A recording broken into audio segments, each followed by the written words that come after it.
하나님이 세상을 창조하실 때 에덴 동산 중앙에 선악을 알게 하는 나무를 만들어 놓으셨습니다. 그리고는 그곳에 열매를 먹지 말라고 말씀하셨지요.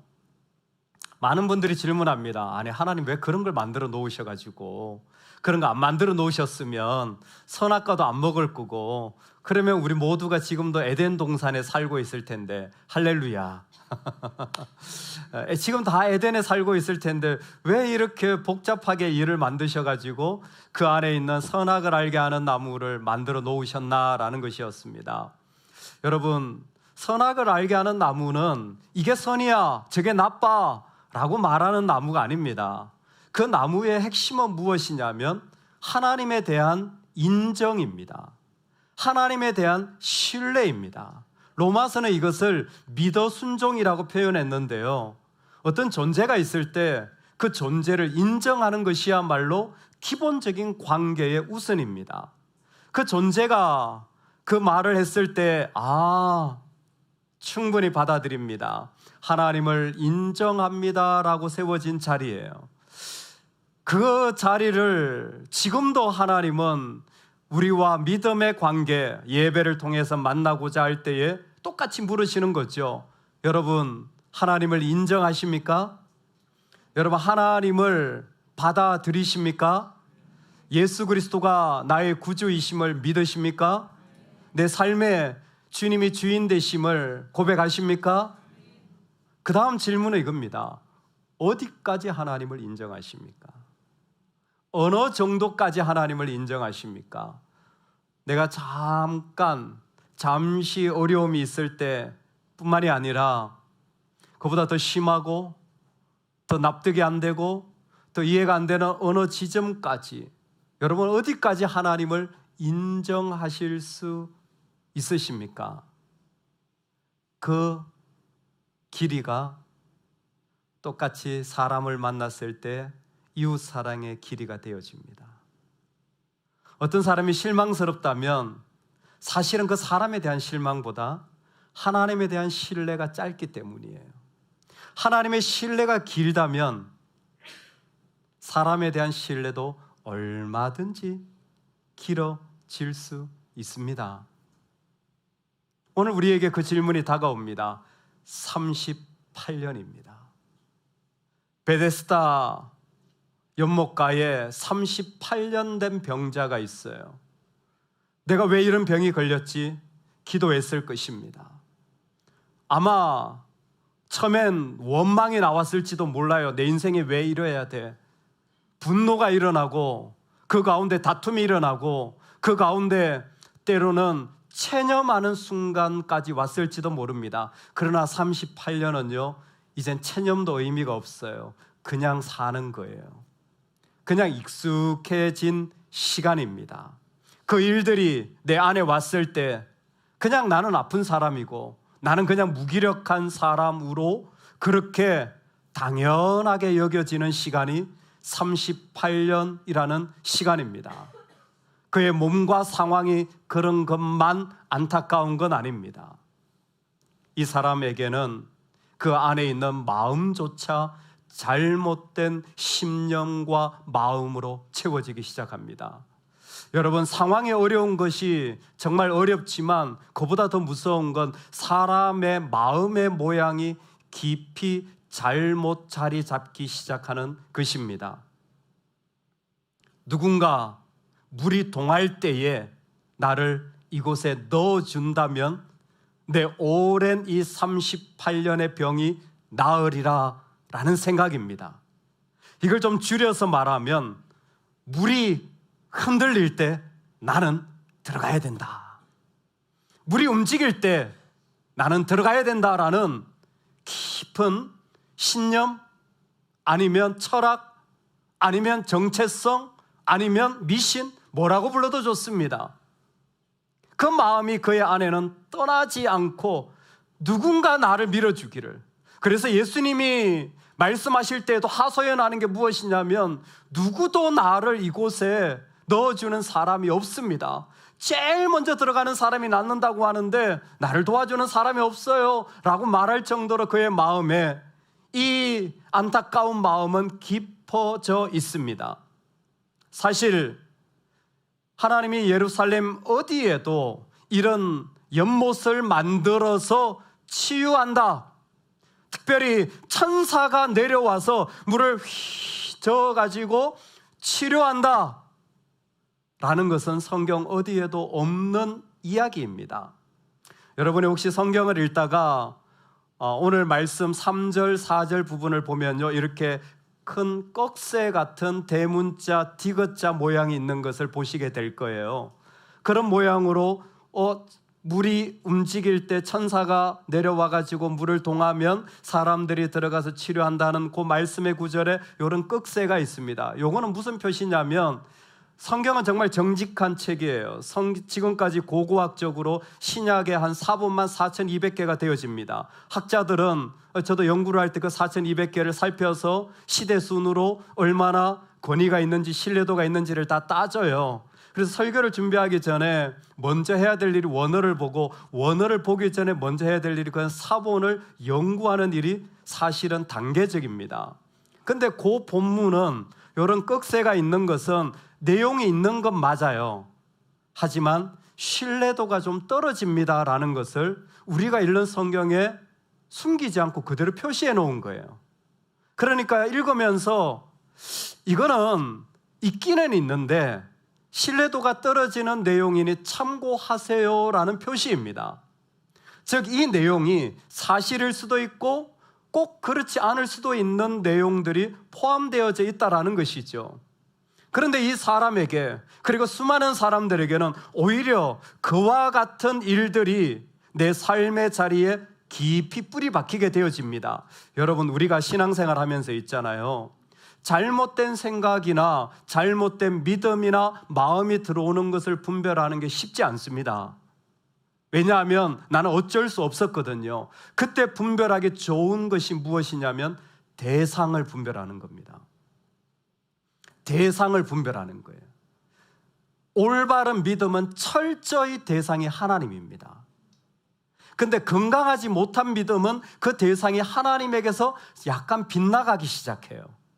그 대상이 하나님이 아니라 다른 무엇인가가 되어져요. 그 자리에 수많은 것들이 그 대상이 되어질 수가 있습니다. 실제로 최근에 제가 직접적으로 들은 몇 마디 중에, 사람의 마음이 이럴 수 있구나. 어떤 한 분이 정말 모든 일이 다 막히는 거예요. 모든 일이 다 안 되는 거예요. 어떤 일을 해도 다 안 되는 지점에 어느 날 하루 종일 울었다는 거예요. 그래서 왜 우셨어요? 그랬더니 다 안 되는데 내 마음속에 그래도 다 안 되면 이거라도 해야지 라는 희망의 동아줄이 하나 있었다는 거예요. 근데 그것조차 안 되었다는 거예요. 그래요? 궁금하잖아요. 다 안 되는데 희망의 동아줄이 도대체 뭐였습니까? 여쭤봤더니 미국 가는 거였대요. 근데 저는 몰랐어요. 그런 마음을 가지고 계신지. 놀랍게 미국 가는 건데 희한하게 미국 비자조차 안 나온 거예요. 계획을 다 준비를 했는데 그것이 물거품이 되자 아무것도 하고 싶지 않다는 말씀도 있었습니다. 긴 시간 교제를 했는데 헤어지자 마음의 공허함이 깊어졌다라는 이야기도 있었습니다.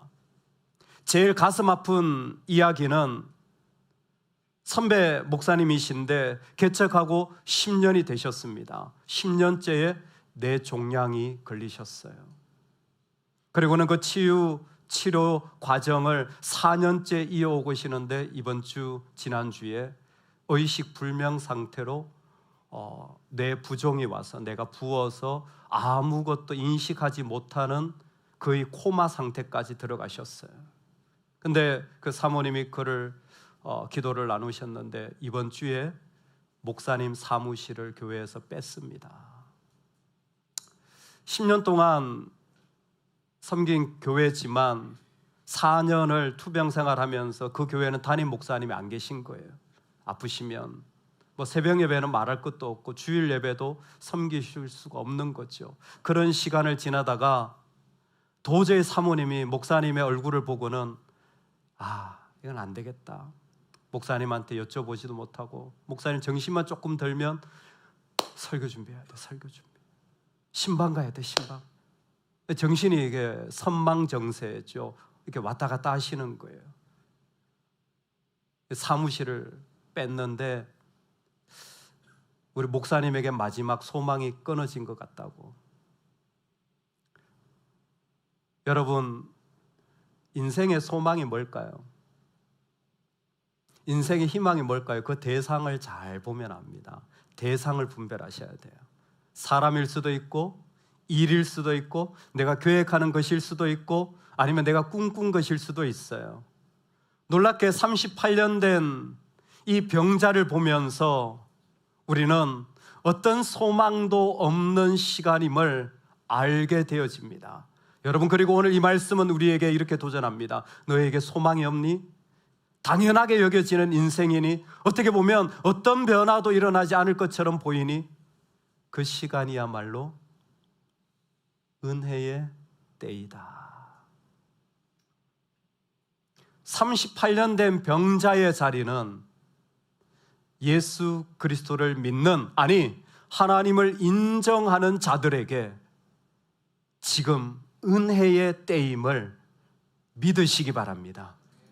지금 주님이 은혜의 때다 라고 우리한테 말씀하시는 음성이 들리기를 주의 이름으로 축원합니다.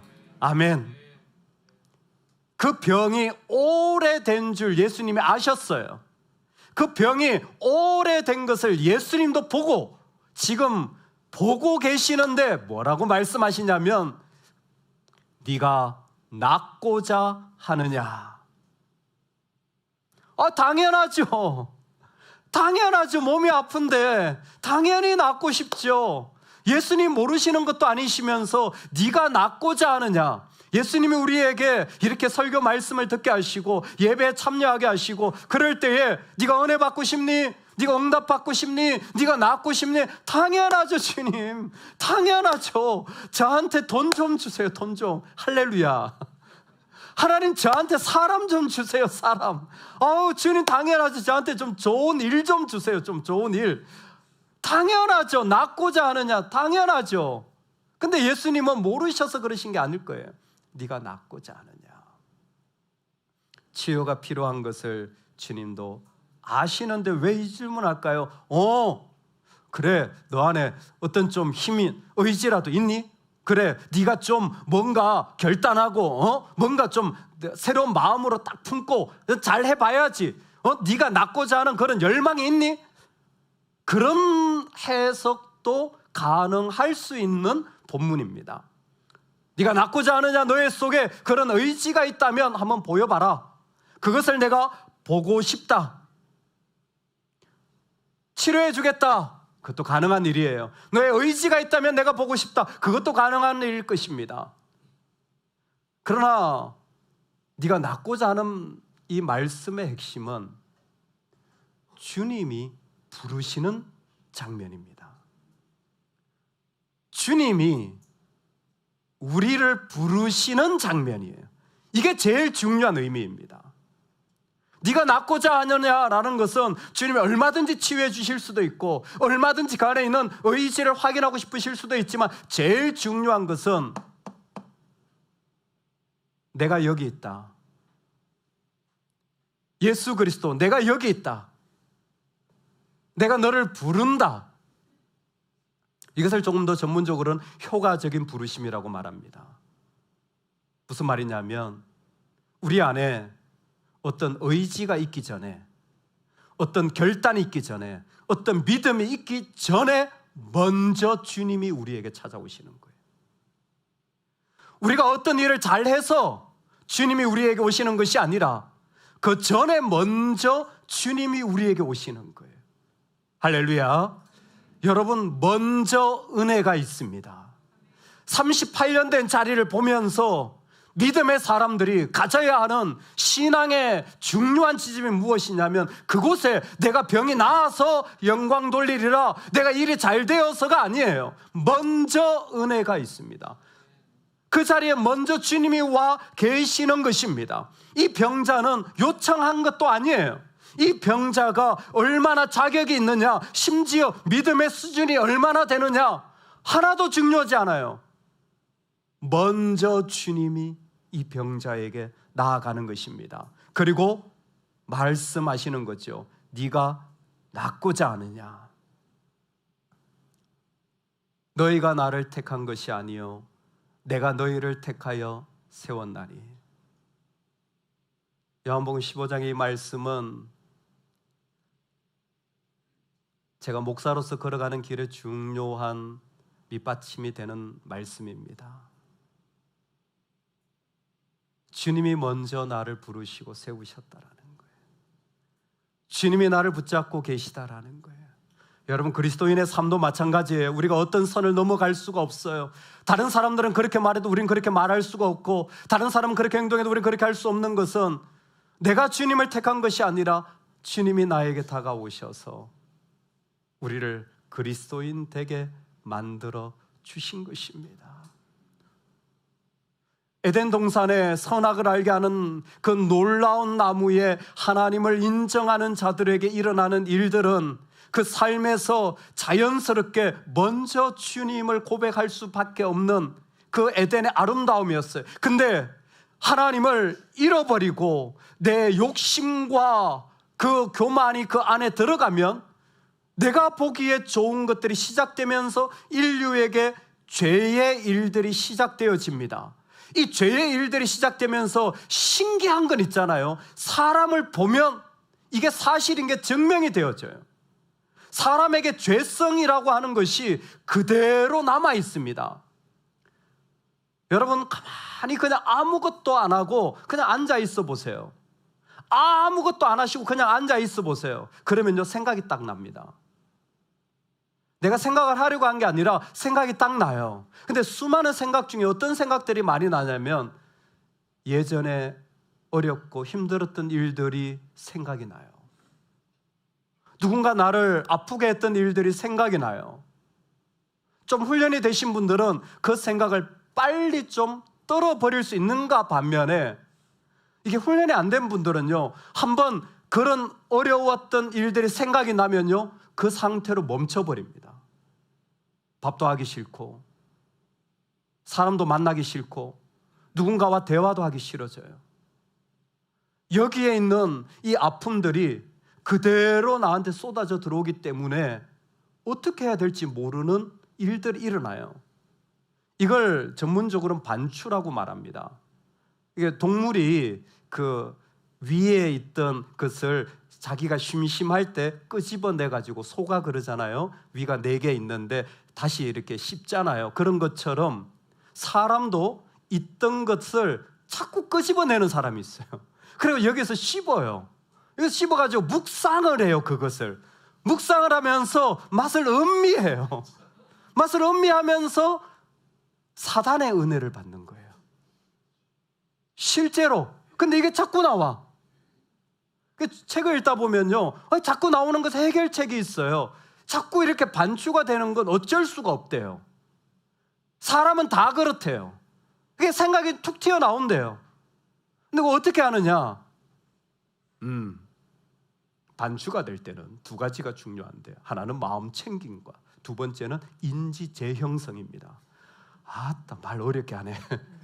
가만히 읽다 보니까 예수 믿으면 되는 일들이에요. 하나님이 우리와 함께 하십니다. 여러분, 이 말 들어보셨죠? 교회에서 하나님 우리 마음 챙김, 뭐 말을 이렇게 복잡하게 하느냐? 그게 뭐냐면 현재로 끌어당기는 거예요. 그래서 그런 생각이 자꾸 나면 이게 안 떨어지는 사람은 걷기라도 하라는 거예요. 차라도 마시라는 거예요. 기지개라도 펼치라는 거예요. 현장으로 끄집어내라는 거예요. 지금 주님이 함께 하시는데, 믿음은 지금 주님이 함께 하시는데, 아무리 이 일이 있더라도 지금 내 삶에 주님이 함께 하시는데, 할렐루야. 머리 사고를 다시 바꾸래요. 여기에 있던 나쁜 기억 말고 그걸 좋은 걸로 바꿔가지고, 그래도 그때 좋은 일이 있었어. 여러분, 우리에겐 주님의 교회 가심이 있잖아요. 뭘 말을 그렇게 복잡하고 어렵고 뭘 자꾸 만들어가지고. 아니요, 주님이 교회 가셔서 이끌어 가시는 것을 믿으면 더 이상 이게 우리한테 의미가 없어요. 우리가 주님을 믿을 때에 일어나는 일이 무엇이냐면 그 자리가 은혜의 자리가 되어지는 거예요. 여러분, 그래서 오늘 우리가 은혜 받았다라는 말을 자꾸 하는데요, 은혜 받았다라는 말을 만약에 사도 바울 선생님이, 사도 바울 형님이 오늘 스피릿교회 와가지고 여기에서 설교한다면 은혜 야, 너희들 그 말 좀 바꿔라. 왜? 은혜 받는 게 좋잖아요. 나는 그렇게 안 하고 그리스도 안에 있다 로 바꾸고 싶어. 여러분, 우리 믿음을요, 성경에서 표현할 때 믿음이라고 하는 그 은혜를 인하여 믿음으로 말미암아 구원을 받았나니, 은혜를 받고 믿음 안에 세워진 것을 표현하는 단어는 in Christ, en Christos입니다. 이게 신약 성경에 100번 이상 나오는 말이에요.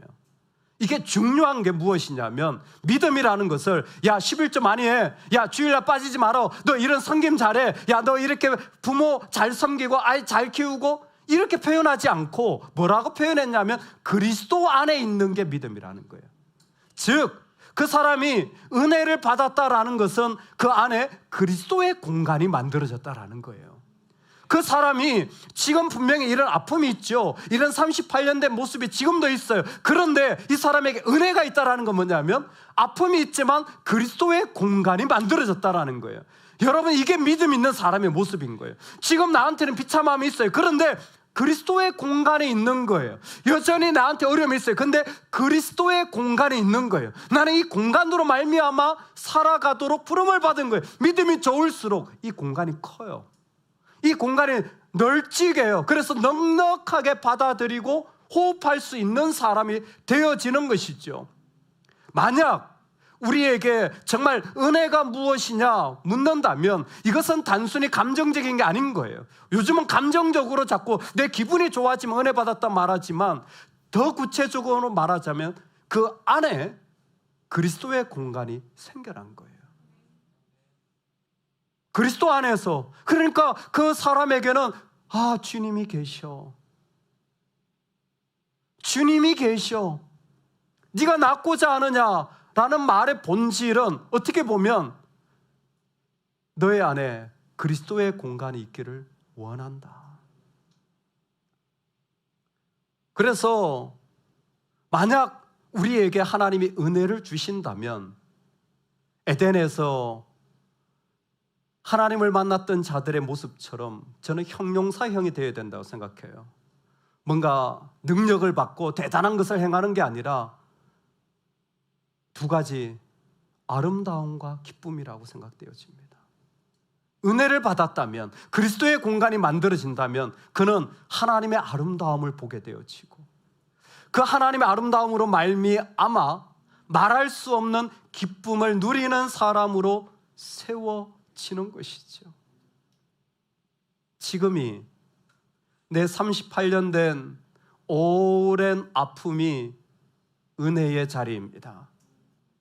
공교롭게도 이 38년은 이스라엘 백성이 광야에서 광야 생활을 불순종으로 지냈던 시간과 동일합니다. 가데스 바네아에서 떠나 세례 시내를 건너기까지 38년 동안이라. 그때는 그 세대의 모든 군인들이 여호와께서 그들에게 맹세하신 대로 진영 중에서 다 멸망하였나니. 아픔과 불순종과 어둠과 일할 수 없는 그 시간들 속에 주님은 네가 낫고자 하느냐. 여러분, 은혜의 때입니다. 지금 하나님이 우리에게 은혜를 선포하고 계십니다. 오늘 이 시간 그 은혜가 우리 삶에 말할 수 없는 기쁨과 영광으로 충만하기를 주의 이름으로 축원합니다. 아멘. 동시에 이 은혜가 임하잖아요. 네가 낫고자 하느냐라는 말씀이잖아요. 그러면 그 은혜는 창조의 능력을 가지고 있습니다. 하나님의 은혜는 창조의 능력을 가지고, 원래 창조하시는 분이기 때문에 은혜가 임하잖아요. 창조의 능력을 가지고 계시는 거예요. 그래서 예수님이 이 38년 된 병자에게 뭐라고 말씀하시냐면 네가 낫고자 하느냐, 제가 낫고 싶죠. 근데 누가 이 물이 동할 때에 나를 넣어주는 사람이 아무도 없습니다. 여전히 자신의 철학과 미신과 자기 생각 속에 빠져 있어요. 여러분, 얼마나 많은 사람들이 조금만 어떻게 지내요 물어보면요, 철철 흐르는 자신의 상처. 어떻습니까 물으면, 조금만 물어보면 그 안에 이전에 그 감당할 수 없는 이야기가 다 많아요. 근데 주님이 물으시는 거예요. 그 질문 속에 누구도 안 넣어줘요. 얼마나 서운하고 답답하고 외롭겠습니까? 예수님이 그 다음 하시는 말씀은 무엇이냐면, 일어나 걸어라요. 일어나 너의 자리를 들고 걸어가라. 오늘 이 말씀이 우리에게 임하시기를 주의 이름으로 축원합니다. 주님이 말씀하시면 그대로 되어집니다. 이 사람은 일어날 능력도 없고 걸어갈 수도 없는 사람이에요. 아니, 그런 생각조차 없는 거예요. 근데 주의 말씀이 임하면 그대로 되어집니다. 이게 창세기 말이에요. 주님이 말씀하시면, 하나님이 가라사대 하시면 그대로 되어지는 거예요. 말씀하시면 그대로 되어지는 거예요. 그게 첫째 날이고 둘째 날이고 셋째 날이고 넷째 날이고 다섯째 날이고 계속 되어지는 반복이 뭐냐면, 말씀하시면 그대로 되는 거예요. 지금 38년 된 오랜 내 영혼의 자리, 기쁨의 자리 속에 주님이 그 가운데 말씀하시는 거예요. 여러분, 말씀하셔서 그대로 되어지는 것을 오늘 본문은 그대로 가지고 오고 있습니다. 이 날이 무슨 날입니까? 그렇게 일어나 걸어라 라고 해서 9절 제일 끝에 뭐라고 했냐면, 이 날이 어떤 날이냐면 안식일이라는 거예요. 이 날 안식일이라는 거예요. 여러분, 안식일은 모든 것을 다 마치고 주님이 피곤해가지고 야, 나 좀 쉬어야 되겠다. 우리는 그런 날이죠. 주일은 쉬는 날. 성경에서 안식일은 완성의 날입니다. 어떤 완성이, 뭘 완성하셨습니까? 세상을 다 창조하신 거죠. 온 세상을 창조하시고 그 세상을 하나님의 보좌로, 성소로 삼으신 거예요. 하나님이 인간과 같이 거하기로 온 세상을, 온 우주를 창조하실 때 그 속에 자신의 모습을 투영하셔서 하나님이 계심을 부인하지 못하게 하고 온 세상을 하나님의 성전 삼아 그 보좌에 앉으시는 것이 창조 안식일의 의미입니다. 일어나 걸어라 라는 것은 바로 그와 같이 하나님이 모든 것을 만드시는 것을 말씀하시는 안식일이에요. 그래서 일어나 걸어가라, 이 사람이 걷게 되었어요. 나중에 야, 너 이거 어떻게 된 일이니? 그랬더니 그 걷게 된 38년 된 병자가 설명하는 말이 그 뒤에 11절에 연결해서 나옵니다. 뭐라고 말하냐면, 나를 낫게 한 그가 자리를 들고 걸어가라 하더라. 그대로 설명한 거죠. 나를 낫게 한 그가 자리를 들고 일어나 걸어가라 하더라 라는 거였어요. 요것을 11절 이 말씀을 그냥 원어적으로 약간 더 의미적으로 문자적으로 해석한 영어 버전을 보면 The man who made me well 이라고 되어 있어요. 나를 만든 그 사람이라고 표현되어 있는 거죠. 그 만든이라는 말은 치유했다라는 말이 포함되어져 있는, 이 사람에게는 어떤 일이 났냐면, 맞아, 그 사람이 날 치유했어라는 말과 더불어서 그 사람이 나를 다시 만들었어, 그 사람이 나를 창조했어 라는 의미가 그대로 포함되어져 있는 거예요. 그러니까 일어나 걸어가라 라는 것은 지금 은혜의 자리에 하나님이 새로운 창조를 해 나가고 계시는 것을 이 사람은 그 중에 느끼고 성령 가운데 고백하게 한 거예요. 이게 요한복음 메시지예요. 은혜 위에 은혜르라.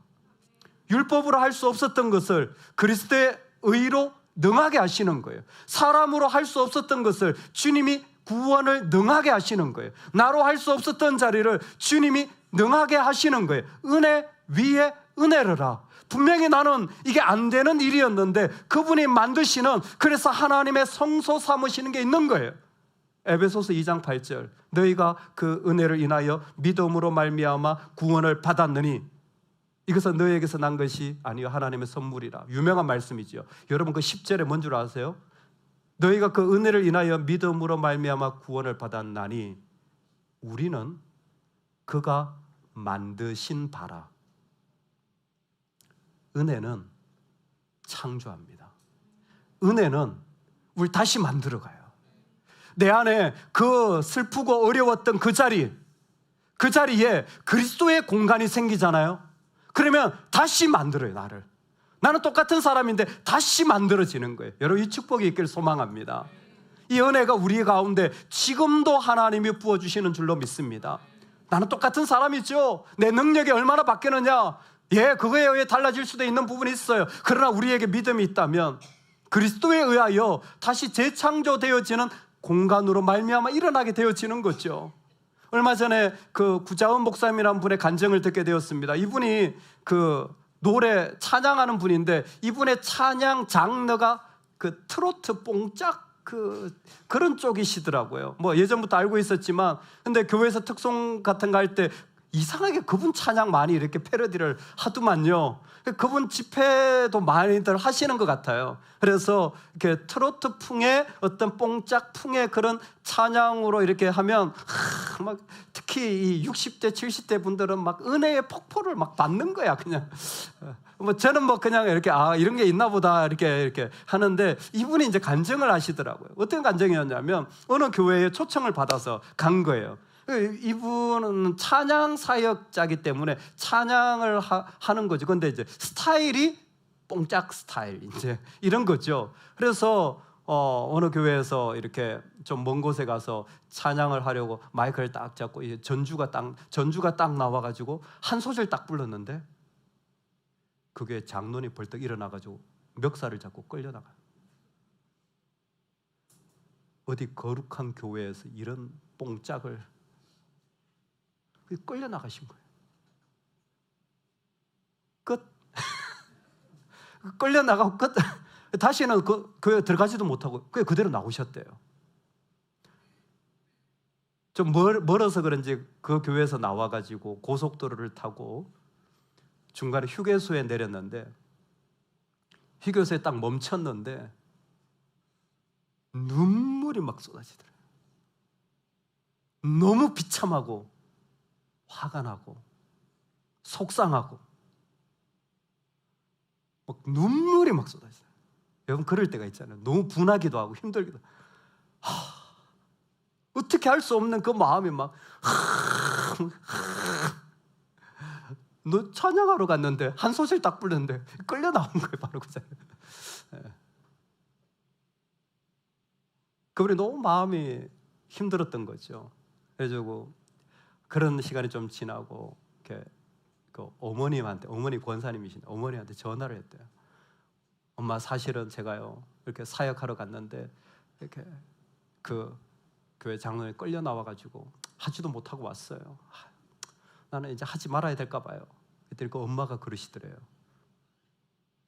야, 네가 장로 보고 찬양할 것 같으면 아예 그만둬.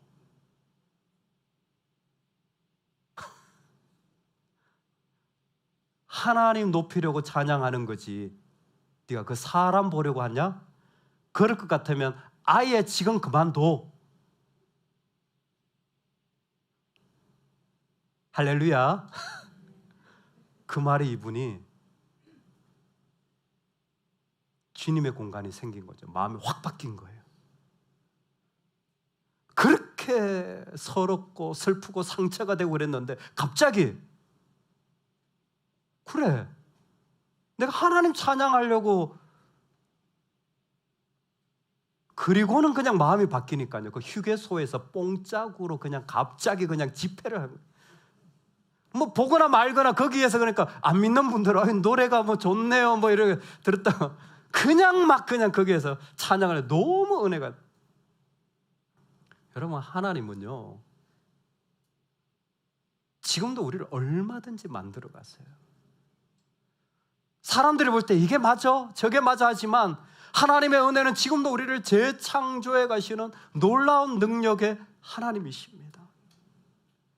여러분 오늘 우리에게 누구나에게 하나님을 인정하도록 초청받는 자리가 있는데 때로는 38년이나 된 깊은, 나로는 감당하기 쉽지 않은, 아니 당연하게 여겨졌던 수많은 아픔의 일들이 우리에게 다가올 때가 있어요. 이제 그리스도가 그 자리를 선포합니다. 여러분, 은혜의 자리입니다. 할렐루야.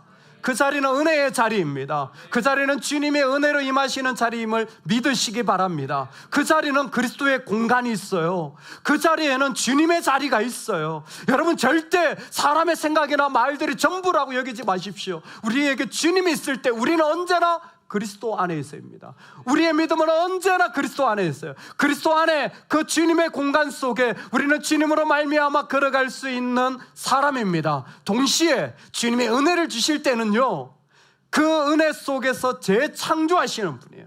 그 속에 그 성전에 앉으셔서 영광 받으시는 우리 하나님은 그 자리에서 우리를 다시 만드셔서 하나님의 영광이 되도록 초청하시고 인도하시는 분이십니다. 우리 서 있는 그 자리, 은혜 위에 은혜로 임하시는 주님의 이 계획을 믿고 나아가실 수 있기를 간절히 축원합니다.